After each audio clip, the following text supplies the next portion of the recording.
Assalamualaikum Ustaz. Waalaikumsalam. Berkaitan dengan kirim Al-Fatihah, apakah Nabi ngirim Al-Fatihah untuk istrinya Siti Khadijah?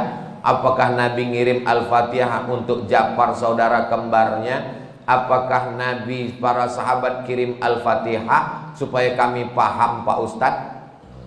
Jadi ini yang nanya ini, dia mau beramal kalau dilakukan Nabi.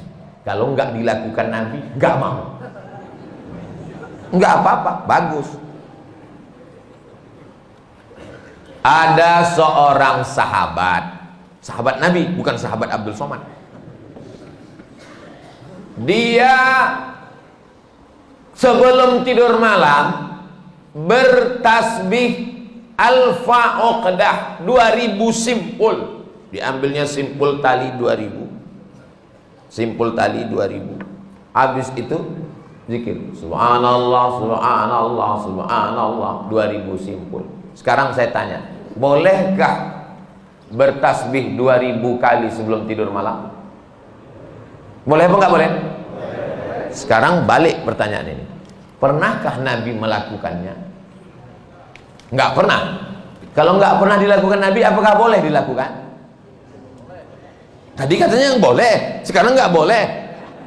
Ternyata kalau ngomong sama orang belum sarapan susah ya.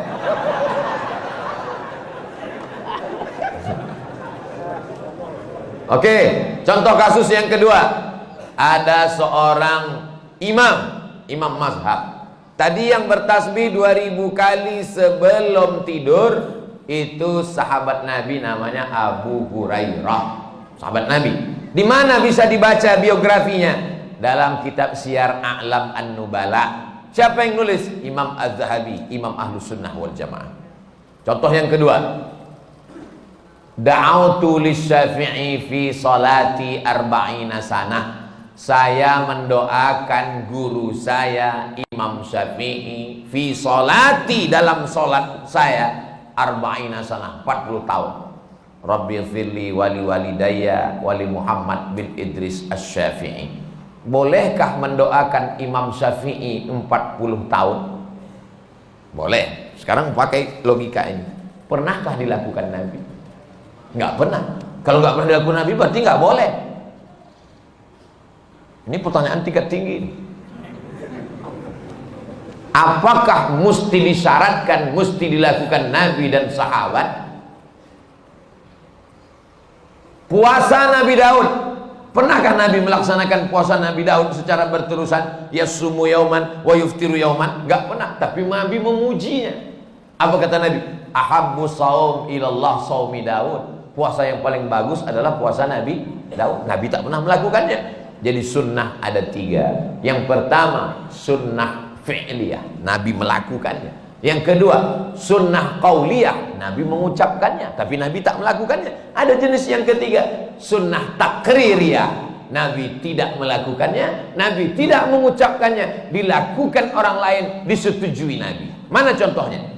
Sami Allahu liman hamidah, Nabi mengajarkan Rabbana lakal hamdu mil'us samawati wa mil'ul ardi wa mil'u ma syi'ta min syai'in ba'di. Tapi ada satu sahabat bacaannya lain. Sami Allahu liman hamidah, Rabbana lakal hamdu hamdan thayyiban mubarakan fi. Selesai salat Nabi tanya, siapa tadi yang baca alhamdulillah hamdan thayyiban katsiran mubarakan fi? Aku enggak pernah ajarkan. Aku ya Rasulullah. Apakah Nabi marah? Aku enggak pernah melakukannya. Kenapa kamu pandai-pandai buat doa itu? Kau masuk neraka jahanam. Apa kata Nabi? Apa kata Nabi? Ra'aitu bid'an wa salasuna malakan yabtadirun. Aku lihat 39 malaikat turun dari pintu langit ingin mencatat doa yang kau baca. Enggak pernah dibaca Nabi. Begitu juga dengan Allahu Akbar kabira, diriwayatkan oleh Abdullah bin Umar bin Khattab. Nabi mengajarkan Allahumma ba'id baini wa baina khataayaya kama ba'adta bainal masyriqi wal maghrib. Sahih Bukhari. Allahu Akbar kabira ada juga dalam Sahih Bukhari. Nabi tidak pernah mengucapkannya. Siapa yang membaca itu? Sahabat. Allahu Akbar. Tiba-tiba ada sahabat di belakang. Allahu Akbar kabira walhamdulillahi katsira wa subhanallahi bukratan wa asila. Titik. Wajah tu wajhiyya itu iftitah lain. Selesai salat Nabi tanya, siapa tadi yang baca Allahu Akbar kabira? Ana ya Rasulullah. Apa kata Nabi? Futihat abwabus sama, terbuka pintu-pintu langit, malaikat turun mencatat doa yang kau baca. Ini jenis takriri. Makanya perbuatan kalau tidak dilakukan Nabi adalah bid'ah. Betul kata Imam Syafi'i, kalau dia bertentangan dengan syariah. Selama masih ada dalilnya, tidak bertentangan dengan syariah, maka dia tidak disebut bid'ah dhalalah, tapi dia disebut dengan mahmudah. Sekarang tentang mengirimkan Al-Fatihah kepada orang meninggal dunia, sampai apa tak sampai? Siapa bilang sampai? Memangnya yang udah meninggal tuh pernah ngasih tahu? Alhamdulillah titipannya udah sampai, makasih ya. Imam Ibnu Taimiyah punya murid namanya Imam Ibnul Qayyim Al-Jauziyah. Punya kitab namanya Kitab Ar-Ruh. Sudah diterjemahkan ke bahasa Indonesia 3 huruf, R-O-H, roh. Di situ diceritakan Imam Ahmad bin Ambal lewat di suatu makam. Ada orang baca Quran. Kata dia, berhenti, jangan kau baca. Lalu disebutkanlah sanad-sanadnya bahwa membaca Quran itu untuk orang meninggal dunia tidak terlarang. Tentang kitab roh ini tidak diragukan, karena ada seorang dapat gelar doktor gara-gara meneliti kitab roh, namanya Dr. Bassam dari Kuwait. Umar bin Khattab punya anak laki-laki namanya Abdullah bin Umar bin Khattab. Dia pesan, kalau aku meninggal dunia, nanti bacakan di atas makamku pangkal Al-Baqarah 5 ayat sampai wa ulaika humul muflihun, dan ujung Al-Baqarah 3 ayat lillahi ma fis samawati sampai habis. Pesan Abdullah bin Umar bin Khattab kepada orang nanti kalau aku sudah meninggal. Berdasarkan itu Imam Nawawi meninggal tahun 676 dari kalangan mazhab Syafi'i, dalam kitab Al-Azkar mengatakan, wa in khatimul Qur'ana fahuwa hasanun. Seafdal-afdalnya dibacakan sekhatam Al-Quran. Kalau tidak sanggup sekhatam Al-Quran, likulli syai'in qalbun, segala sesuatu punya hati. Wa qalbul Quran Yasin, hatinya Al-Quran adalah Yasin. Enggak sanggup juga, Ummul Quran Al-Fatihah. Itulah dia dalil-dalil orang yang membacakan Quran. Kalau nggak setuju, jangan salahkan orang karena orang punya dalil. Saya nggak setuju, nggak usah lakukan. Yang tidak boleh itu adalah tidak ada ulama satupun yang membolehkan, dia membuat sendiri. Nah, itu nggak boleh. Imam Nawawi, ini Imam Nawawi bukan imam sembarangan. Dia bukan selevel Imam Samudra, apalagi Imam S. Arifin.